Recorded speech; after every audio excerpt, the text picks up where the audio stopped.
जम्मू के राजनीतिक दलों के लिए, जम्मू के उद्योग जगत के लिए, इसके लिए बार बार यहाँ से मांग आ रही थी। हमारे चैम्बर के अध्यक्ष अरुण गुप्ता जी स्वयं भी एक विज्ञापन लेकर के दिल्ली पहुंचे थे।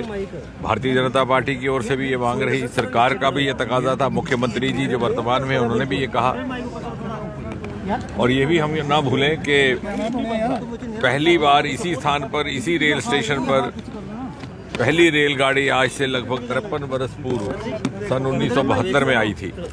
उसके बाद एक लंबा अंतराल रहा 50 वर्ष का। सरकारें आई गई लेकिन किसी ने चिंता नहीं की।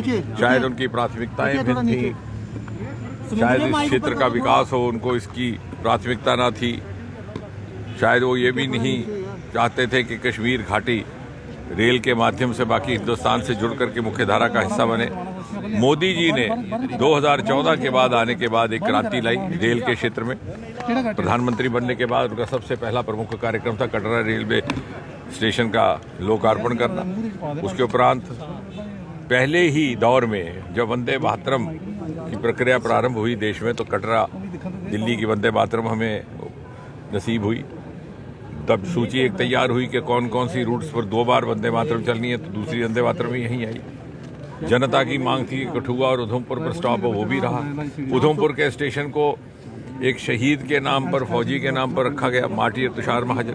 कहने का तात्पर्य ये कि एक ऐसा प्रदेश जो आज़ादी के 60-70 वर्ष तक रेल की मुख्य धारा से, भारतीय रेलवे की मुख्य धारा से अलग था।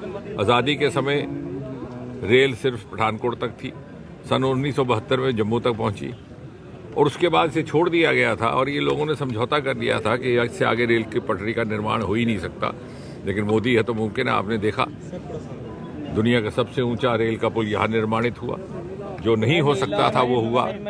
और आज कुछ ही दिनों में जब कश्मीर घाटी शेष हिंदुस्तान के साथ और दुनिया के साथ रेल के माध्यम से जुड़ जाएगी, तो मुझे लगता है एक ऐसा चमत्कार जिसे दुनिया सराहेगी और दुनिया के इतिहास में सुनहरी अक्षरों में लिखा जाए। आपने कहा था कुछ लोग नहीं चाहते थे, क्या तात्पर्य था आपका? मेरा कहने का तात्पर्य है कि कोई ना कोई कारण तो रहा होगा। ये आप पत्रकारों के लिए विश्लेषण का विषय रहेगा कि क्या कारण था कि 50 वर्ष तक इंतजार करना पड़ा। शायद विधाता को ये मंजूर था कि मोदी जी का हम इंतजार करें और मोदी जी प्रधानमंत्री बने। लेकिन कुछ भी कहा जाए, ये मोदी जी की ही देन है। उनकी प्राथमिकता ना होती तो शायद जम्मू कश्मीर आज भी रेल के इस नेटवर्क से वंचित रहता है।